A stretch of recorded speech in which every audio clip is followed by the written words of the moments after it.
Ladies and gentlemen, he's the samurai of student ministry, the networking ninja, a Jedi master of church budgets, the beast from the southeast, the next-gen nerd himself, CJ!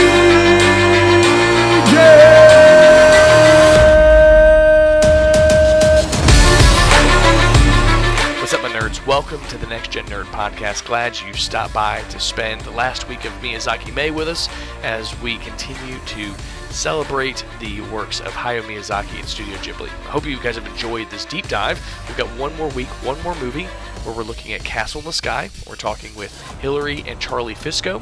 Met them at a conference for Love Thy Nerd. Hilary does some Twitch streaming under the name KY Redhead. She does some craft and lettering and drawing chill streams on Friday afternoons. Check her out. The link for that will be in the show notes if you're interested in doing there.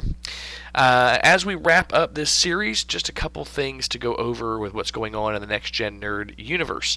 We're going to take a couple weeks off after next week's episode so that we can kind of just get some rest at the beginning of summer and spend some time with my kids. They're out of school, all those good things. So we'll be taking a couple weeks off. But if you still want to connect, you can do that on our Discord. You can do that through comments on our YouTube streams. You can send me an email at nextgennerdpodcast@gmail.com.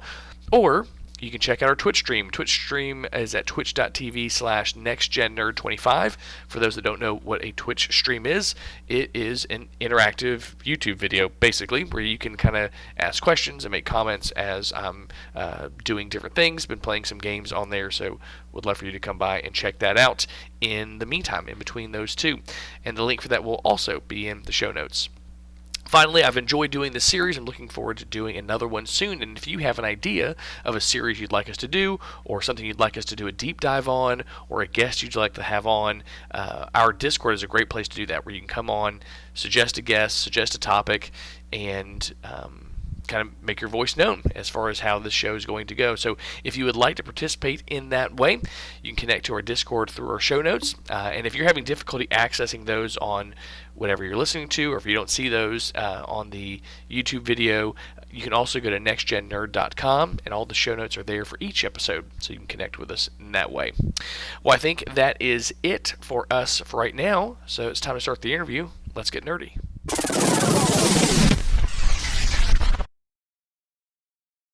Well, guys, like I mentioned at the top of the show, I am here with some good friends that I spent a lot of time with in Louisville, outside of Louisville at New Albany. And we got to spend some time at LTN Con, and I thoroughly enjoyed the conversations I had with their family. And so as we were looking at these things, and they mentioned, Castle in the Sky is one of our favorite movies. I was like, yes, let's get you on for that.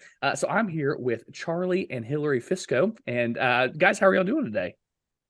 Pretty good. Doing great. Yeah, That's glad to good. be here. Well, very good. So one thing that I like to do at the top of the show is just ask what other nerdy interests you have. We all are aware that if you're a nerd for more than one thing typically. And so besides Studio Ghibli, besides Castle in the Sky, what are some things that you or your family is really into right now that you would consider nerdy? Right now, well, just in general, most sci-fi, Star Trek especially is my true love. I do like Star Wars, so I'm one of those who straddles both camps. That works. And fantasy, Lord of the Rings. Yeah, all our kids are named after book characters, so that kind of outs us right there. Yes, as book nerds. Gaming, if you could turn the camera that way, we're huge board gamers, card gamers. Homeschool nerds, like learning everything. K-dramas. I'm in K-dramas, and every time I try watching one, my family steals that experience from me, and then I have to only watch it with them, and then I have to find one of my own that's a different one. Video gaming, we're doing Tears of the Kingdom right now, just like a lot of the world, and that's our current obsession. Very good. Yeah, very good. A couple little thoughts in there. I had to laugh when you said when you share it with them, then it ruins it because you have to wait for them. I am well aware. There's been a few shows where I've told Carrie, like, you don't get to watch this because then I'm going to have to wait for every Thursday to watch an episode. Not going to work out well for me. Yeah. But no, so very good. What board game are you guys playing right now? You typically, Hilary, you reviewed several on Love Thy Nerd. So what are some ones that right now you're like, these are the ones that we're playing? Oh, like tonight we just played Millborn. with our 7-year-old, which is a card game. Classic stuff. My 14-year-old just got Happy Little Dinosaurs for his birthday. Okay. Very nice.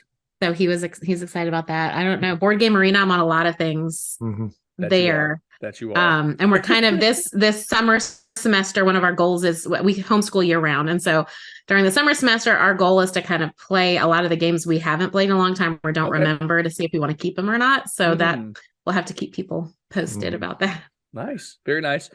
So I'm recording from, we have like a loft. It's the second floor of our house. It's just one big room with a bathroom. So an AC unit, which is really nice. And it hasn't really been useful space since we homeschooled. We homeschooled for several years. And so this is where they would do school. And so as I was trying to ramp this stuff up and record more, I moved up here as like my office here at home. And I had set up on our old kitchen table all my computer stuff. Well, I posted a picture on Love Thy Nerd that I got a new sitting desk. And so the kitchen table now is over there, and it's now our board game table, which my wife loves because all the board games are up here. And what happens is that they all move downstairs, and then it drives her crazy that they're all downstairs. So now we can get it from the shelf and play it, and then put it back on the shelf. And then put it back. So, that sounds great. Yeah. So we have that schizophrenia ourselves. Maybe not a half, a quarter, a fifth, maybe a sixth are up here near where we played them, and the vast majority are downstairs. Yes.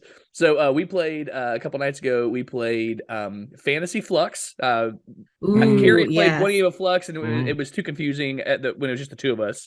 But playing with the kids, she's like, "Okay, I get it." So it was the kids' first time playing any kind of Flux. Nice. So we played Fantasy Flux. Oh wow! And then Sushi Go. Sushi Go is a nice easy one where everyone, Zeke won. So my 9-year-old won. Which makes it a whole lot easier on the rest of us. And so I think maybe he and Charlie tied. Either he and Charlie tied for first, which was really helpful, or he won. But at our house, when we play board games, we've had to do several new rules for Zeke as he's learned. Number one, whoever wins puts the game away, because he would be the most obnoxious winner. And then we're like, we don't want to put this up now. Like, you won. Yeah. And so whoever wins has to put it away. And the second is, if you lose, you have to be a good sport, and I will tell you how I beat you. Like, so when we play, he'll go, "Okay, thank you. Good game. Yes. Now, how did you beat me?" And I'll tell him, because if my 9-year-old is like the master of board games, I'm totally cool with that. Totally right? Cool with that. Yes. Our goal is for them to beat us. Or my 11, almost 12-year-old. Or my 11, almost 12-year-old, also the champion of board games. So, well, very cool. So fun stuff all the way around. I love seeing pictures of your family being nerdy all together. It's something else. One of my favorites, which I don't mean to embarrass you, but the goblin picture of Charlie was just fantastic. One of my favorites. Yeah. So we're in the middle of Miyazaki May. This is actually the last episode of Miyazaki May. And we're talking about Castle in the Sky, which is one that I had seen before we started this. There's a couple that I've had to watch because people have said, "Oh, let's talk about this." So I've watched it. I've enjoyed it. I went back and watched it again and enjoyed it even more. So I can kind of understand why your family would love this movie, because it was enjoyable. Zeke doesn't really sit still for movies often, and he laid on the couch the entire movie and just took it all in. So tell me why your family loves this movie. So, caveat, it's not one of my favorite movies, but it is one of Charlie. It's not only his favorite Miyazaki, it's one of his top 5 favorite movies, period. And so that's huge. It is my 7-year-old's second favorite movie. He loves Sheeta, is one of his favorites. Yeah. And he loves that she teams up to defeat the army. So that's one of his big things. My teenagers love it. It's one of my oldest castmates. It's one of his favorite. He's almost 17. I can't believe I just said that. In a couple months he'll be 17. But it's one of his favorites. They've seen a lot of Tears of the Kingdom connections now that we've been playing about Islands in the Sky, and a lot of the feel of the movie is reflected. I mean, the way he said it is, Miyazaki is one of the most influential film producers in Japan. So it kind of makes sense. It would have a little overlap there. And there were things I liked about it. Okay. But I'll let him go first, because I know he will wax eloquent about it. And I have lots of little bits that I found that I like, but he will be very excited to talk about it. I have pretty broad tastes in as far as all the different genres I like. And one thing I like about Castle in the Sky is it unifies sort of a lot of them. It has bits of all of them, There's the fantasy element because there's like spells with the magic crystal, but there's also the sci-fi element because Laputa is really technologically superior, and they don't get into the science, but you can see sort of it's like science and magic. It is post-apocalyptic, which is probably my favorite genre of movies. Again, best friends. Why are we not best friends? yes. And which is really weird as a pastor, like that. I'm so into post-apocalyptic, like the world's ending, I guess. But anyways, I'm sorry. Continue. Okay. There's the alternate history aspect because it takes place in the late 1800s. There's the whole lost civilization found, which is always fun, and then there's the sort of the long lost princess storyline, and so I love all of those. I also really resonate with all of his themes of technology versus nature. Yeah. So yeah. Yep. Very good. Very good. I just figured that because this movie features a redheaded pirate queen, her husband, and their sons going on adventures, like that was it. Like that was. I mean, I do. So I do like. I mean, that aspect. I like that. Like the mom is kind of like the rally the troops, well known. The gang is, it's the Dola gang. She seems to be in charge of everything, but literally like they could not function without the dad. And the dad is like this unassuming, but uber talented, like, hey, let me just pop up out of nowhere, serve a purpose that can't be replaced by anything or anyone else, and then like pop back underneath and then come out and beat my wife at chess. Like that's like, yes, in a nutshell. And then traveling around with the three sons. I mean, she dresses all the kids, like they're all dressed nicely. They're all dressed alike. Moms love that. They support each other. They do chores, like that's very much like, yes, 100%. I like that Patsu is so capable and he's selfless and he's known by the town and he can cook, and Sheeta didn't harden after all of her trauma, even though she's only like 13, she's still, she was not jaded. And this does provide a lot of teachable moments. Like we said, like, okay, well, if you had something you thought could make you fly, would you test it by jumping off a roof onto a brick wall? Like, no, you wouldn't. And I'm glad that your answer is no. Where might you test that if you wanted to test it? Well, I wouldn't. Okay, well, if you were going to, water. Okay, great. Let's So there's a lot of good. Maybe don't climb out the window onto the outside of the airship if you're escaping the kidnapper. Maybe find a different way. But so like lots of good teachable moments. Like that the boss's wife took care of the kids. She was calm. Like when the brothers came to terrorize them, and she was calm and she made sure the kids were taken care of. Then she picked up a weapon and went and stood beside her husband, So I'm like, that I relate to. I don't like, one of my soapboxes though, and I know this comes up a lot in anime and in a couple of different Miyazaki things. I am an anti-fan of romanticizing children's relationships or sexualizing children. That's a huge soapbox of mine. And so like with Sheeta, and obviously Musco is supposed to be the bad guy. And so his creepy behavior, again, another teachable opportunity for teachable moments with the kids and stuff like that. But seeing, he's like, give her special clothes, and he keeps touching her, and he keeps trying to be like sweet to her and reason with her. And then he's horrible and hits her. And then all the brothers who are in their 20s or whatever, want to go hang out in the kitchen and like groom and, oh, I love you. And I'm like, she was 13 and you're gross. Like, no, I don't enjoy movies like that. And I know but that's a very common, like that's a cultural thing. That's very common in a lot of Japanese things. And so that's interesting. I'm learning that because I'm not, a mom, because I'm not a female or a wife, that there are certain perspective things that just I don't see or I don't get. And so watching that, I didn't notice any of that. Which I'm not saying, I'm not trying to discount it. Like, I don't feel discounted. I know where I stand. So I'm looking and I'm going, so a couple of those things, with Muska and his behavior, I just assumed that he was trying to make her feel special. You know what I mean? Like, I'm going, he's trying to make her feel special because she is this queen or this princess. And then with the brothers, like, I'm just thinking about my behavior with my little sister. Like, oh my goodness, it's good to see, and so like totally innocent. And even Patsu and his, like, it was just friendship. And so part of that could be because that's a soapbox of mine, is not being able to have just normal friendships. Like, why can't we have TV shows about normal friendships? Right. Yes. I'm thinking, Yeah. you know, Falcon and the Winter Soldier, that TV show, like everyone wanted to make them a relationship. It's like, why can't they be friends? You know, Yes. Our Flag Means Death. That story, I love the story until it was Yeah. no longer about a friendship and we had to make it a relationship. So maybe that's part of my soapbox too. That I was like, I'm not making them a relationship. They're just friends. Right. Yeah, but anyways, like, and that's the thing with culture nowadays anyway, is like everything has to be a romantic thing, or like I hate, and this is me. I don't like the whole, oh, you're 5 and you're playing in the sandbox, you're going to get married. I'm like, they're 5. Stop it. That's no, like that let them be friends. And in fact, I told my teenagers, like, the vast majority of girls and women you ever interact with in your entire life will not be available romantic partners for you, because you're only going to have one at a time. And then once you pick that one, you're done. And everyone else outside of that is, you have to know how to be cordial and be friends and even joke around without crossing any lines. And it's not like a free for all. And so, but that's not how our culture is nowadays. So, you know, well, it'll take great parents like you two and me and my wife to try and instill that, in our kids so they understand it can be done. This is a soapbox, and I'm totally fine going down this road.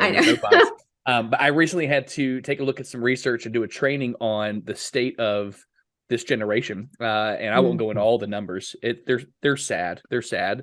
But the hope was, and I shared this in this training, that when you look at committed Christians, the risk rates for depression, suicide, same-sex attraction, all these other things was half or less for a committed Christian than your average general United States teen.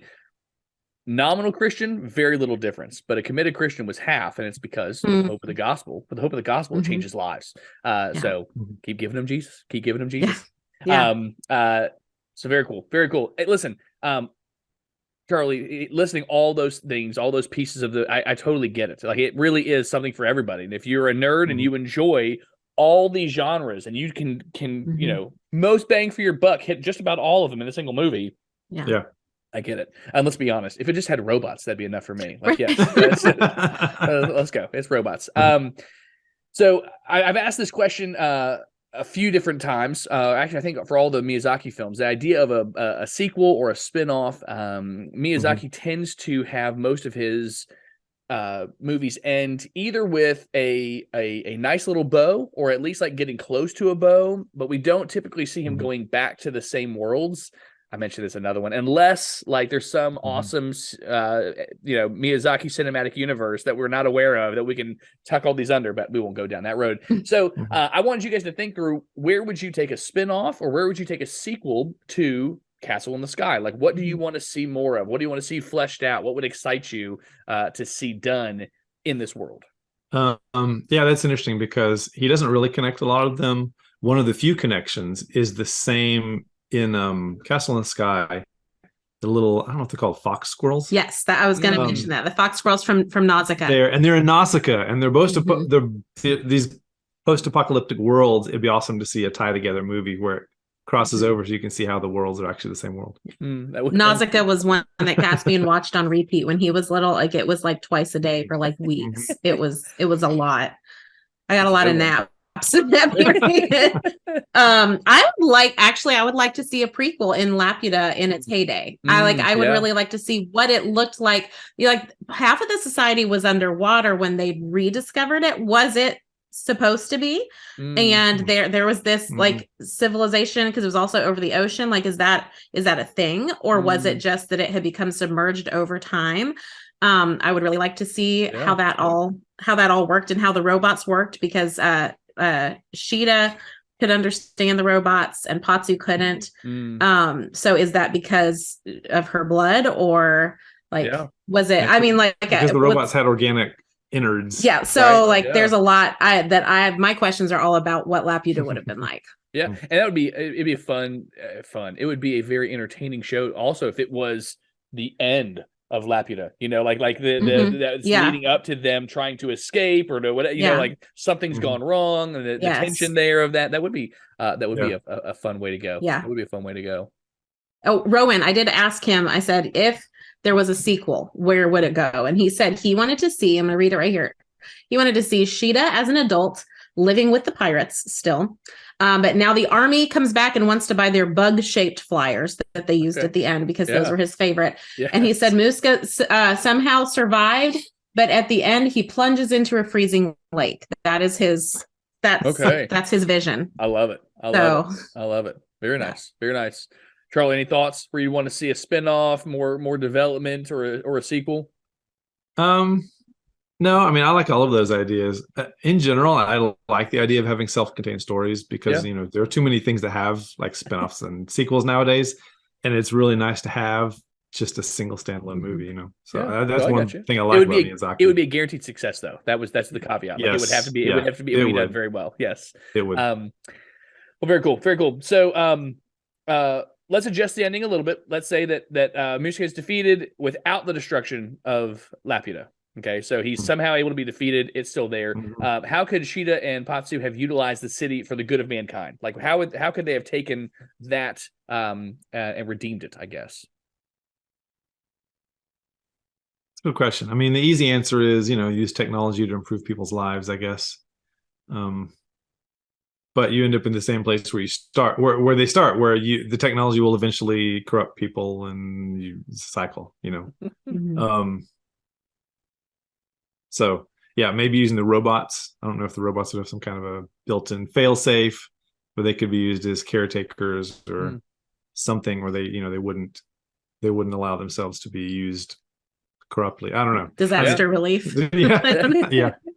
Well, and too, with Miyazaki and the protagonist typically being a young female, that idea of innocence too. It would be interesting to see what Laputa would look like being run by two fairly innocent children, and how long could that then be maintained rather than typically it's on, there's this sense of pride that becomes hubris, which becomes dangerous. When I've worked hard for this and I've done these things and we're going to do it the way I want to do it, it would be interesting, I think, to see, again, this very simple, gentle, pure, we're going to use these robots and we're going to help people, or we're going to, look into this, the technology that's here and see how we can use it. There's another sequel where the robots are having to fight off every major power that keeps coming to this castle in the sky. Now that we have found it, I don't know. Well, that was one thought that I had about a sequel was not the robots, but the city itself and how lush it was.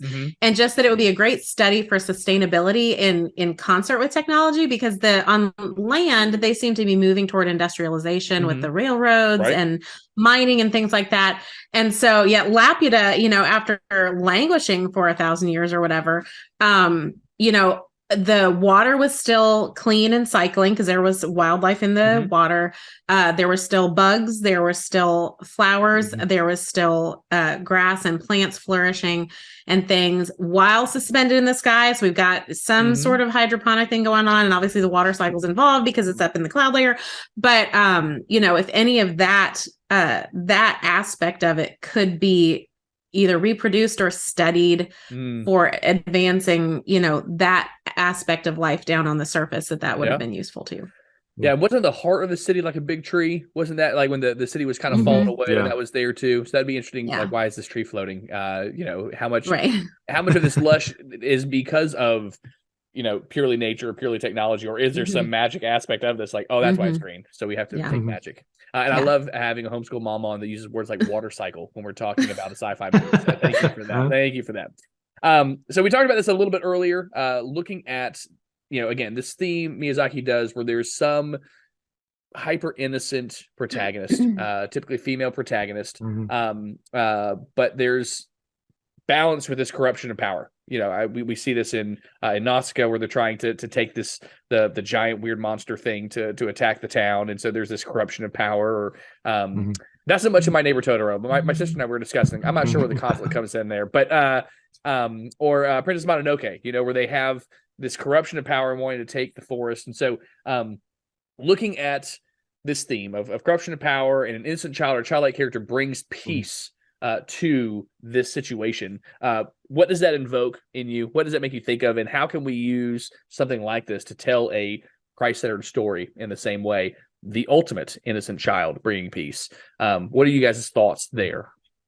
I have like so many thoughts. This is the part that I have a lot of thoughts about. So I'm going to let you. I'm going to let you. I mean, first. it speaks to something that's inherent in all of us. I mean, we just sort of recognize the innocence of childhood, and Christ spoke to that. When he said, "You have to come to me as a child." So and even as corrupted as mankind has gotten, bent towards self, we have retained that recognition. There it is. I can't speak. That ability to recognize that inherent goodness, that's still within. We're still made in the image of God, right? Even though we've been corrupted, so we still have that goodness sort of in our image. What are your thoughts, Hilary? Well, so thinking about the first question about the corruption that power brings, we are conservative libertarians, and so we feel very particularly about government overreach. And it's literally in the movie, like the army goes after this and then like says like, well, actually, we're just here to steal all of your resources. Now, I am not going that far to say like everything government is bad and everything, government's all just, No, I'm kidding. I know. It's like that's very specific. But I mean, it's pretty blatant in the movie about that. Yes. And that's something that we do talk about with our kids because we do have 3 children and they do live together. And so as such, there are sibling things that happen, and respecting each other's personal boundaries and space and stuff, especially when the 7-year-old has Legos and his Legos are in the public area, and because his toys are stored in the public area. And then we've got our autistic oldest who, if there's something to fiddle, he's going to fiddle, just without thinking about it, not maliciously, but just like pick something up and fiddle. And so that's something that we work on with all 3 kids, between all 3 kids, is just that you having a good reason and wanting to for your own good reason does not automatically give you permission to disrespect somebody else's boundaries and their needs and their rights. And so that's something we've talked about as parents. The second question about using that same theme about an innocent childlike character bringing peace to fight the corrupt power as a Christ-centered story, like I'm all over that. I'm all over that. Corruption is something that like you choose from free will. Free will is like the ultimate power, like that God could have done anything, but he gave us free will. And that is the ultimate power that either we are saved or we're not. We choose it. Like that's it. Like that's it. And so as far as like Christ being childlike and innocent, yes, unless you turn and become like little children, you will never enter the kingdom of heaven. And Matthew 19, the kingdom of heaven belongs to such as these. When he's talking about little, the children there, such as these. So then you think like, what is childlike? What is in for Christ and Christ himself, but also for for us, what would be considered childlike and innocent? Humble. I'm gentle and humble in heart, in awe of the Father. That's another big thing that adults struggle with sometimes, and seeking to be dependent on him. Because my kids, when they need something, they don't hesitate. Mom, it's a trope. But like, how often are we automatically like that with God? Like, Father, and eager to sit at his feet. Bubbling up in joy with a new day, delighting in work. Like kids love to work if you don't make it like a whole big thing. And that's, that's the thing. Kids are curious. Kids are innocent. Kids are open. And again, Jesus is all of these things, open to welcoming strangers as friends until we train them not to. They want to share their resources. They want to, can I take an apple to so-and-so? Can I run inside, get a bottle of water, take it to the random kid at the playground? Jesus modeled all of these things for us, all of these childlike, we call them childlike, but this is Christ-like behaviors and attitudes. And so what kind of hooked on me is when he said the kingdom of heaven belongs to such as these. And I thought, well, that sounds familiar. We just did the Beatitudes in the boys' Bible quizzing, which is our big what our family's super involved in. We're not a sports family, we're a Bible quizzing family. Love And it. it's just like a sport. It's like a sport. It's crazy what these kids can do. But I one of the Beatitudes, the very first one actually, is blessed are the poor in spirit, for theirs is the kingdom of heaven. Right. That's the one that confuses a lot of people, because what the heck is poor in spirit mean? And I thought, well, I don't have a really clear answer for that. So let me just look that up. And so basically, it's recognizing that you are spiritually, you have no assets. You can offer nothing. You are impoverished without mercy. You are spiritually poor. You have to start there with God, or there's nowhere for you to go. You can't be like, well, God, I bring all of this holiness to the table, and I guess I'll need you for a little bit of it. Like, we got nothing. We are poor in spirit. And as long as we're under the impression that we are sufficient, we will never be open to receiving what we need for salvation. Period. And it's first in the Beatitudes because it puts all the others in perspective. Right. And so you can't start out saying like, blessed are the meek. I'm like, well, I guess I don't have to listen because I'm already out, man. Like I'm so bad at those things. But it's like, no, blessed are the poor in spirit. You got nothing. And then when I was looking it up, Charles Spurgeon? Is that his first name? You'd think I'd remember. My husband's name is Charlie. It's not Charles though. And I loved what he said. And I know your show's only half an hour, so I won't read that unless you're like, yes, please read that right here, and I will totally read it. Okay. All right. So I love his words. So this is his writings on the first beatitude. Not what I have, but what I have not is the first point of contact between my soul and God. I'm going to cry in just a minute. A ladder, if it is to be of any use, must have its first step near the ground, or feeble climbers will never be able to mount. It would have been a grievous discouragement to struggling faith if the first blessing had been given to the pure in heart. To that excellence, the young beginner makes no claim, while to poverty of spirit, he can reach without going beyond his line.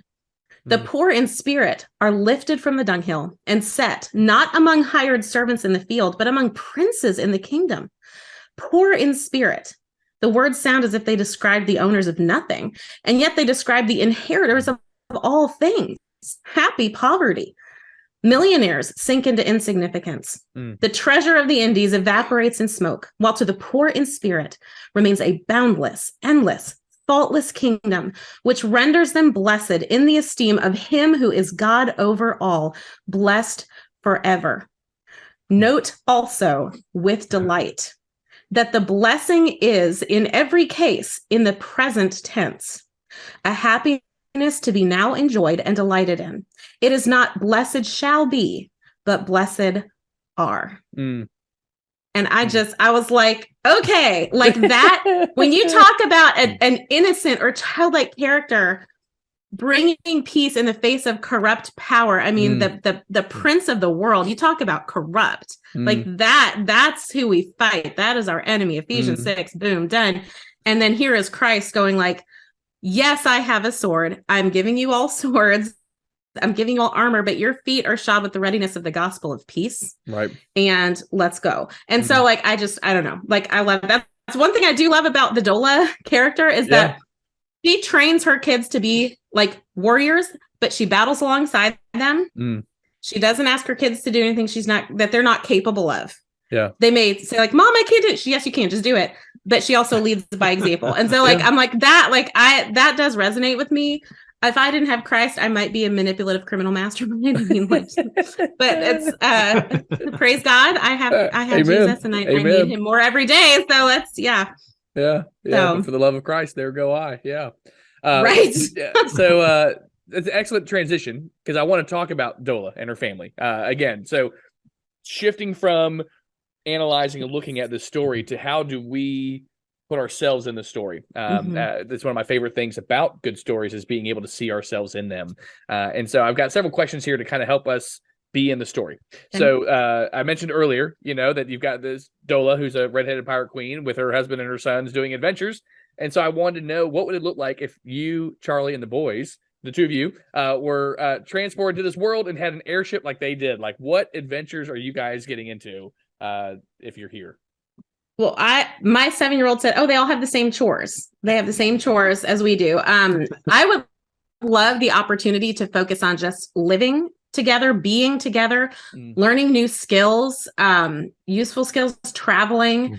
So I think that would all be awesome. My kids have a strong sense of justice and fighting for helpless and fighting against injustice, and they really feel like strong. So I think they love having an airship to just like travel around and like learn all the things and swoop down and their little bug things and fight, and I don't know. My favorite would be.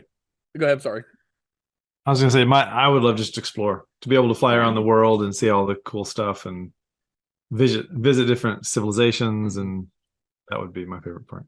But not being up high. That would not be his favorite part. I wouldn't go near the edge. I would stay inside until we land. No, he can't. Even in like Tears of the Kingdom, he's like, I can't look over that cliff right now. I'll be in the engine room. Whereas I'm like, yeah. Like.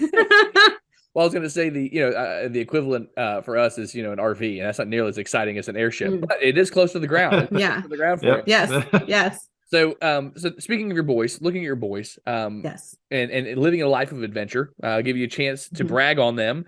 In what ways do you think each of your boys would excel at a life of adventure? Okay, I have my answers. Do you want to go? You go first, because okay. So Rowan, ever since he was an infant, he has had a positive, joyful attitude, and I think that would help a lot with this lifestyle and the fact that like running an airship, you have to constantly be working. He is an artist and a creative with storytelling, and I think he would really love that, tying in all of our adventures with that. Caspian, absolutely map making from an airship. Cartography has been his hobby for probably 5 years now, and he loves that so much. So just being in an airship and getting the bird's eye view of everywhere he goes, he would be obsessed. Writing the theme music for our adventures, he would be doing that. And obviously trying the foods everywhere we go, he would be on top of that. Perrin is a fearless explorer and climber. He would be all over the inner workings and the outer hull of the ship. He would be collecting rescue animals everywhere we go. And he's a tinkerer and like a taker-aparter. And so he would love living in that kind of environment. And I thought I wouldn't mind this at lifestyle at all, as long as we were together. Like we could plunk us down wherever. That's fine. But I think the kids, would definitely be up for that kind of adventure. So nice. Yeah.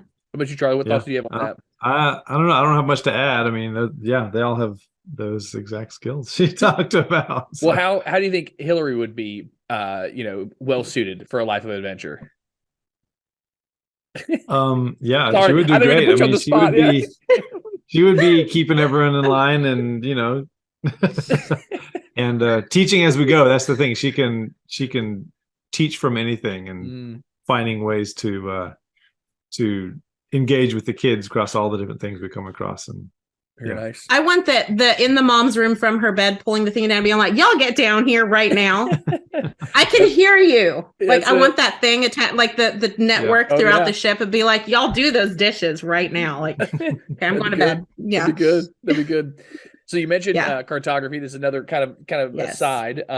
So jot this down on a list for games for you guys to play.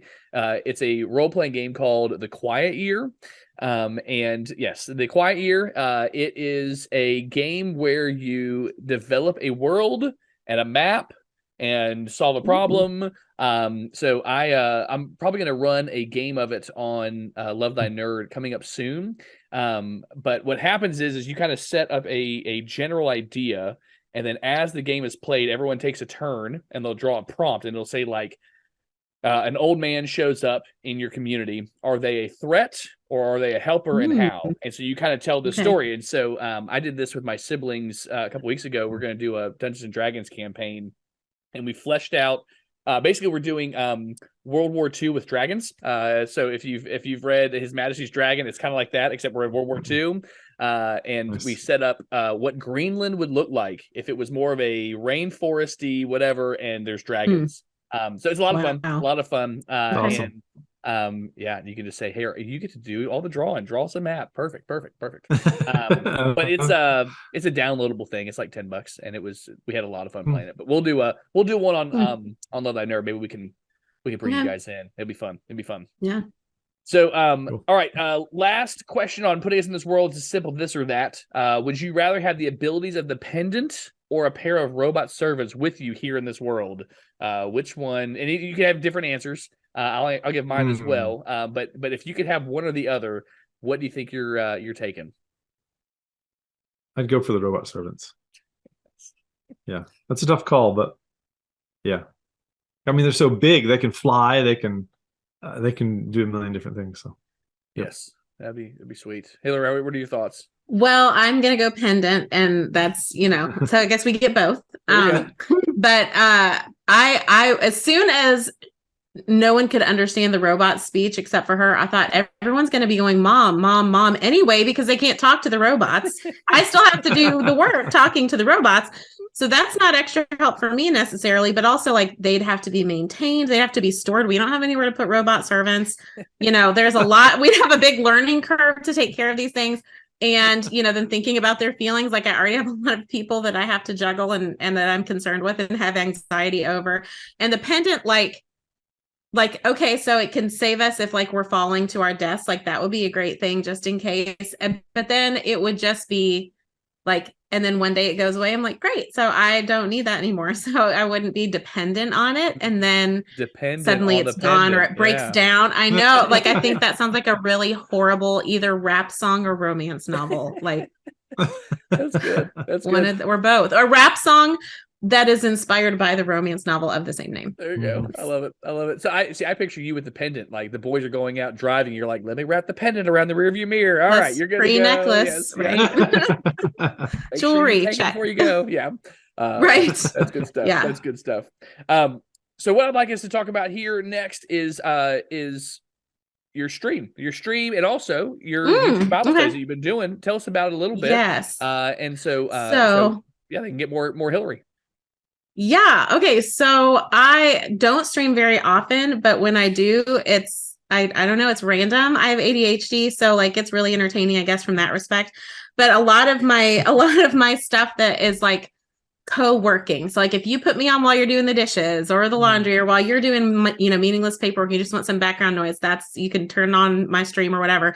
But I'm on Twitch as KY Redhead, and sometimes I will game. Usually it's Goose Goose Duck, but most of the time it's in hand lettering and nerdy art and a lot of like just random chat about all the things. And Jesus usually works his way in there quite a bit. So so just hang out in the background. And then one of the accounts I follow on Instagram, To Sow a Seed, ran some Bible studies on First Peter and on James that really impacted me this year. And I'm still chewing on First Peter. And so I thought, why not just do my Bible study while I'm getting ready in the morning. Now, normally it takes me like 10 minutes to get ready, but my Bible studies were like an hour. So I've been on Facebook Live, public, on Facebook Live, and that's weekday mornings at random times. So, like life is real. Yeah. And I don't know, am I going to do my makeup at 8:30? Am I going to do it at 10? I have no idea. Sometimes I'm like, yeah, I'm not doing makeup today. I'm going to do my nails, or, let's just do a face mask and I'm going to read the Bible while I'm here in my face mask. So just kind of real life, real talk. I cry very often on there because scripture does that to me. And so right now we're in First Peter, going through it a second time, and we are focusing on suffering, which is super fun in the morning. Super fun. So let's do that together. So yeah, those are my kind of my access points. I'm on Instagram as KY Redhead MK. And that's just kind of our nerdy homeschool, work at home mom, makeup application tutorial, all the things life. I own my own business, have for 17 years. It's my only girl time teaching makeup application and skincare. So that's what I do. Very nice. Very nice. Charlie, I didn't ask ahead of time. Do you have anything that you would want to plug that you do online? Nope. Nope. All right. I'm a programmer. No. I'm a programmer. I'm online, 8 hours a day, and then I don't want to be online at night. Then you unplug and disconnect. No. I unplug. That works. Yep. Well, I'm going to put a link to the Love Thy Nerd Discord on this episode. I don't do it often, please. but I'm going to put that as well. And so, Hillary, you're very active on there as well. Charlie, what's your screen name on there again? I'm trying to remember.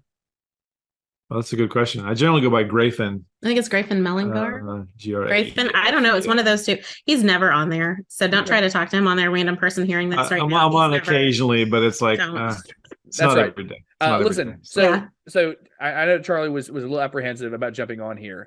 So if you happen to bump into them at the next LTN con, just corner Charlie and hang out with him. He's a fun guy to talk to. There we go. Yes. And then you can grab his handle for Discord, and he won't respond, and that's cool too. But you'll have it anyway. He You'll have won't. it anyway. I'll respond He in a won't. few days. when Yeah. I get to Or it. weeks or months, whenever he's like, "Oh, that's right, Discord exists. I forgot about Yeah. that." Nope, that Yeah. works. That works. Sounds good. Trying to get him on Board Game Arena because I'm Okay. like, "Babe, you're like, you can take a turn at lunch," and he's like, "I'm not gonna do that." I'm like, Yeah, the problem with that is they only allow one account per IP address or something. Yeah, So we can't so that's a we downer. can't both play from the same location. Yes and no. So do you have a pro account? no, Okay. I don't pay for things if I don't have to. I got you. Well, so I'll just say this. So the pro account, as a family, I've used before, like when we've gone out to dinner, you can have jump seats on the same phone.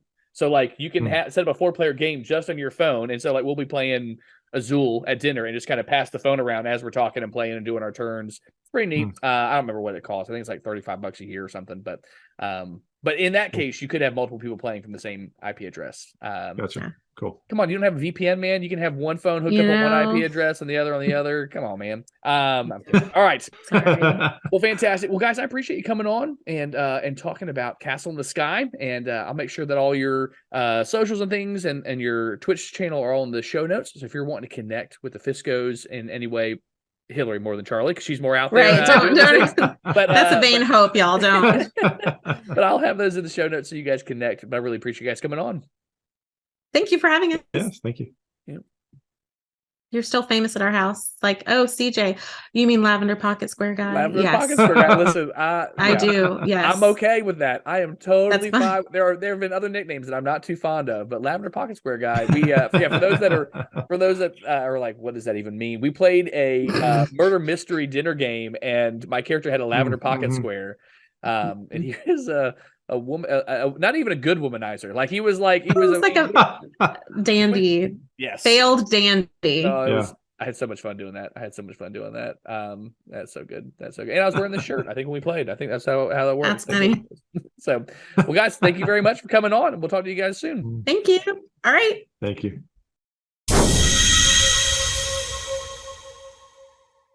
Thank you for listening to the show. Don't forget to subscribe so you don't miss the next show, which is Multiple Man with Matt Warmbier, and it's a good one. You don't want to miss that one. It's going to be good. Also, don't forget to leave us a review wherever you're listening to this, or if you're watching it on YouTube, leave us a comment, thumbs up the video, and leave us 5 stars if you're listening on Apple iTunes so that others can find the show.